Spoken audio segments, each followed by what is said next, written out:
Hi everyone, welcome to a very exciting kidlit loving edition of Words, Images, and Worlds. I am honored and excited on this episode to be talking with author Varian Johnson. Varian, thank you for jumping in, joining, and talking with me for a few minutes. Oh, my pleasure. Thanks for inviting me, Jason. Absolutely, and thank you for bringing the impressive podcasting mic as well. I can tell this is something you've done before. I have. This is a COVID mic. When COVID Oh, yes. happened, we all were investing in all the things, and this was an investment, and I like it, so I figured I'd stick with it. Absolutely. I remember during the pandemic listening to talks. You did one in particular that I remember that was about um, playing the cards you're dealt, which Mhm. has become one of my favorite of your books.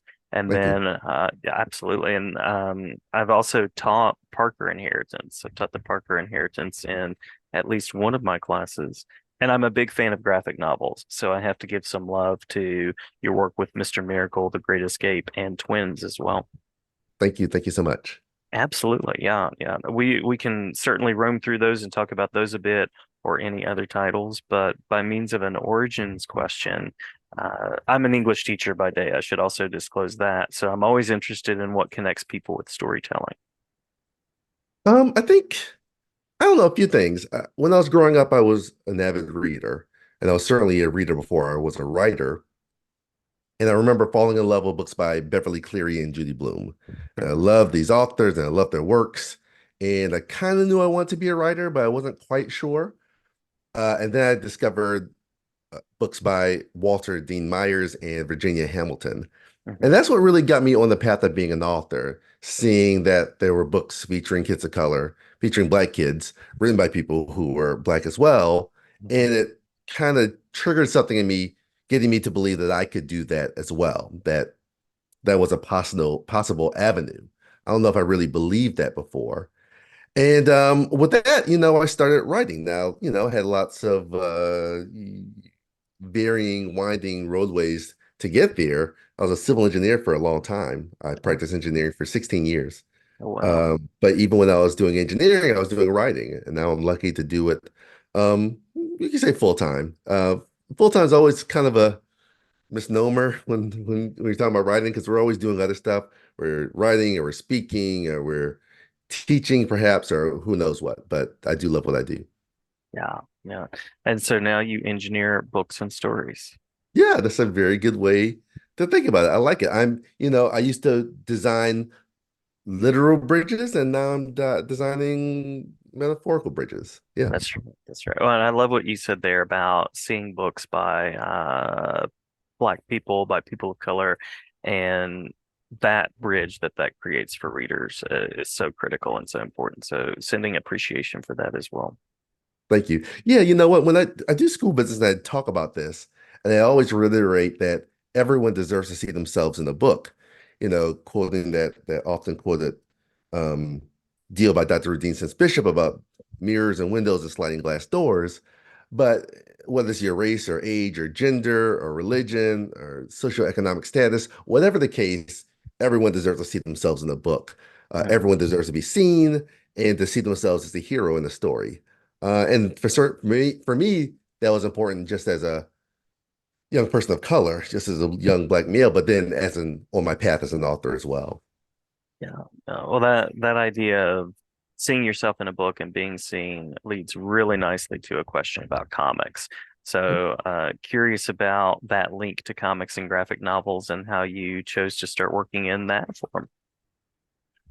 I grew up, well, I came to comics a little late. I was in either middle school or high school when I first really discovered comics. I read them on and off, but it wasn't as much of a fan until a friend of mine introduced me to X-Men.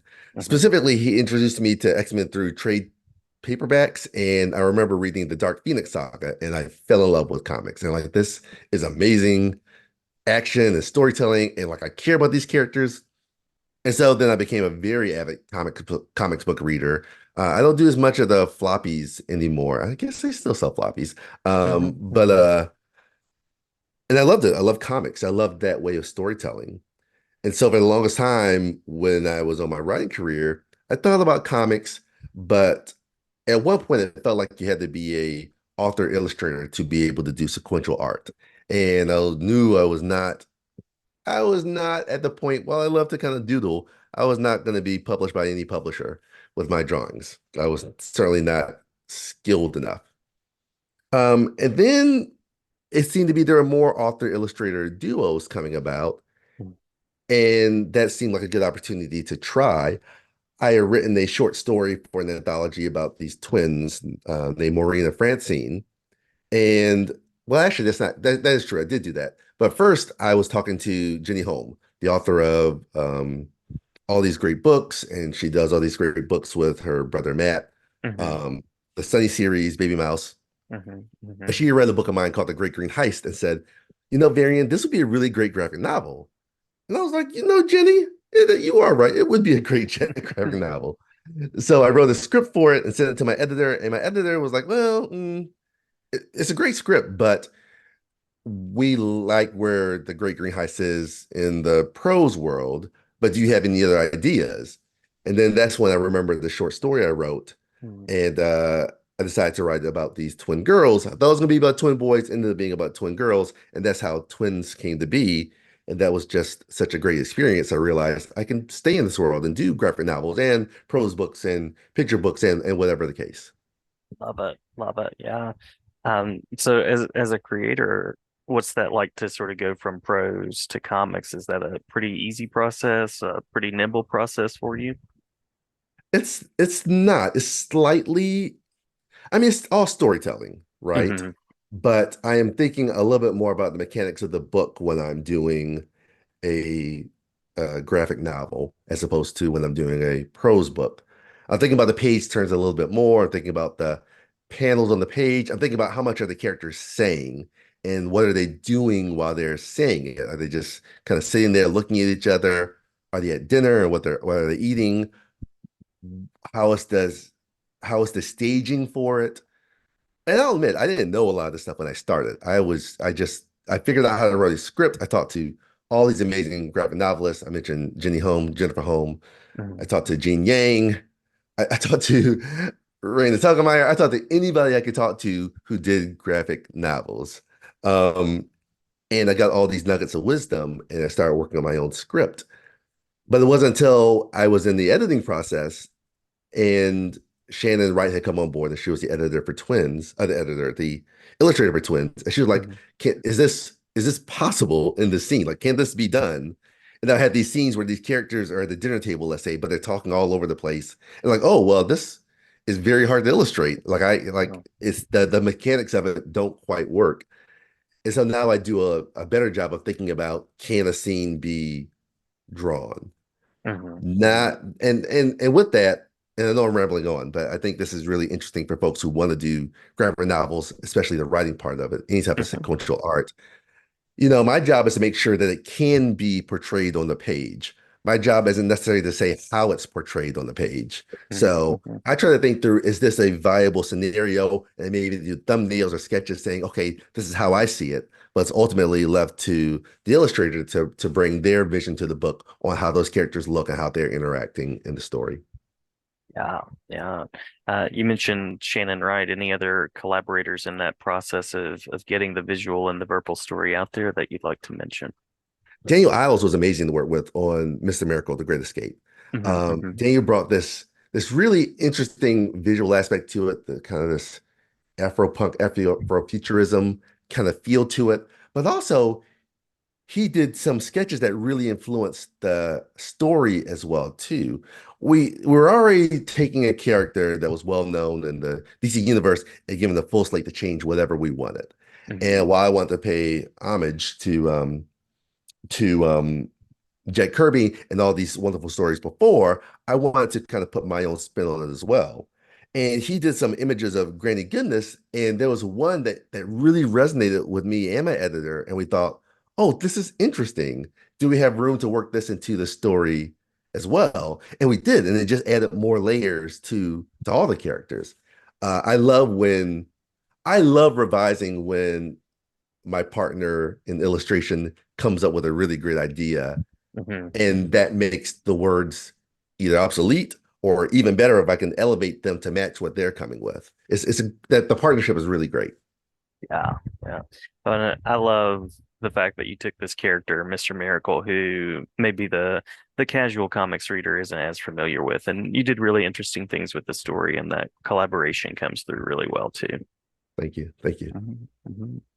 Well, curious about what is next for you, what currently has your creative attention, anything that you can mention that you'd like to mention. And of course, there are always things I know that can't be talked about, uh, Sure. as well as spaces where people can connect and follow along and sort of see more of the work. Sure. There's going to be new twins books coming. Um, Shannon is an amazing person to work with. She's just very much in demand and very, very busy. Mhm, So mhm, she's kind of passed on the torch to Robin Davis, who is coming on board, and she'll be illustrating the next Twins books. Twins 2 should be coming soon. I hate to put a date on it because I don't exactly know the date. mhm, mhm. I would say it's going to be next year, 2025. That's what we're pretty sure about that. But publishing is publishing, and Mhm. these And books take graphic a long novels take a time. long And time. they Yes. take such a long time. Yeah.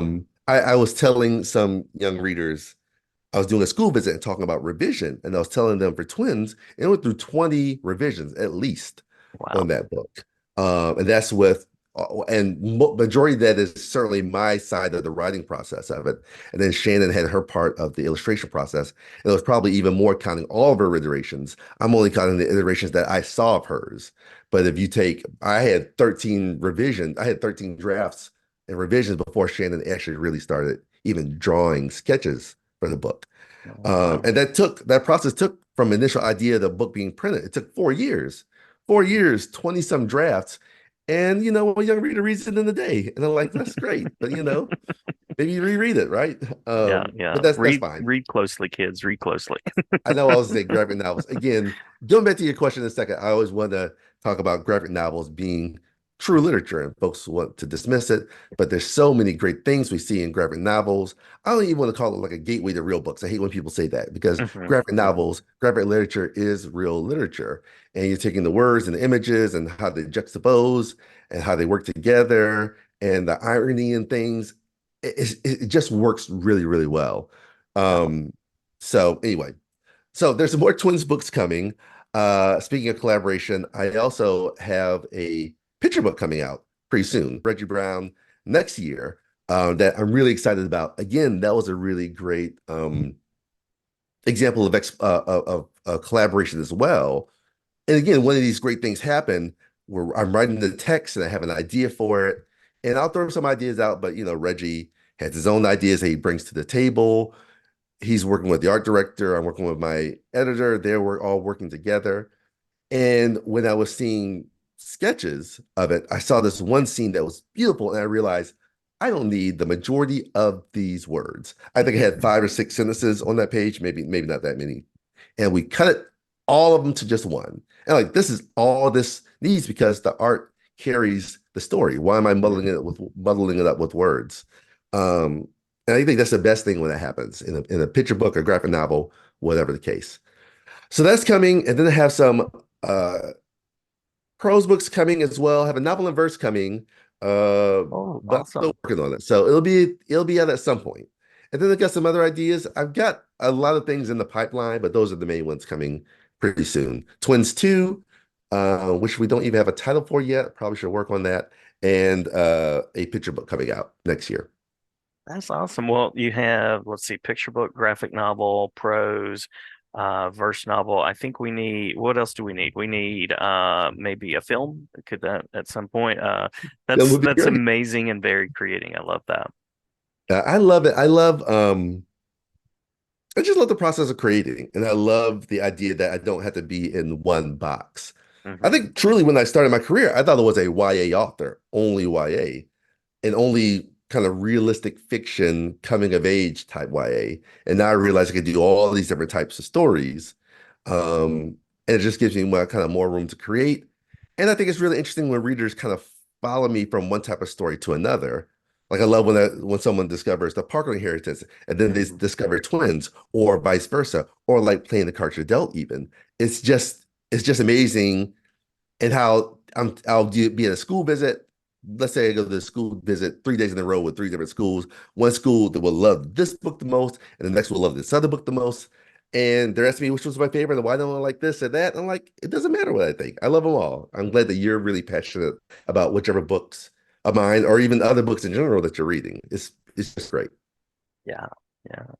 Well, you mentioned school visits there, so I want to give a nod to your website and are there any particular social media spaces where people should follow along?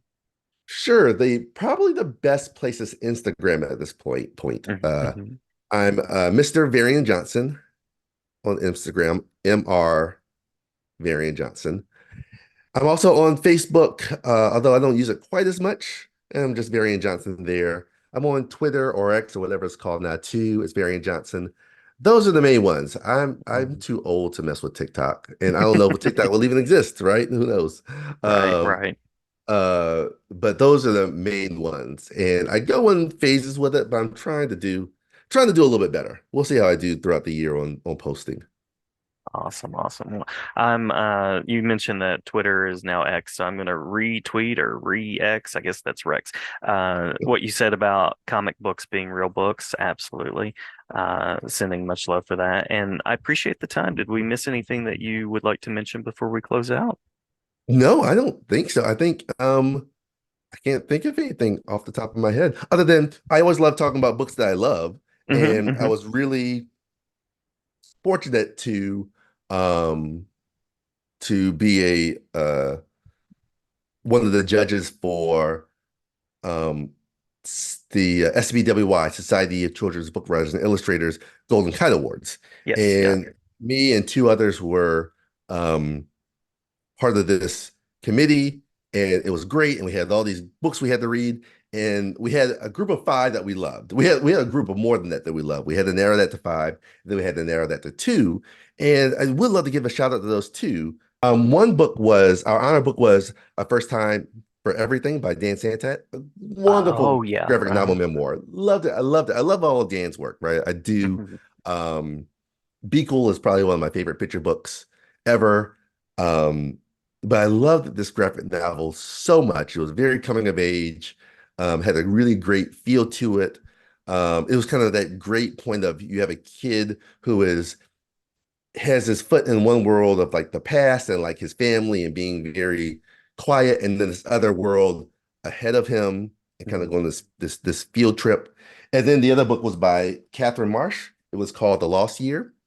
It's just a Nice. wonderful novel that kind of it's historical and contemporary. It goes back and forth. It reminds me of the Parker Inheritance. And so I always say, if you like the Parker Inheritance, you might want to check this one out as well too. So those are two books that I really, really love this year out of many, many, many other books. Well, thank you so much for that, and thanks for shining the spotlight on those authors as well. I'll put the cover of Dan's book here with a little explanation, and I'll also be glad to link in images from your books here in the space between us. So, Thank you so much. yeah, absolutely. Thank you for the time, Varian. Looking forward to all the books that are on the way. Thanks so much, Jason. Thank you.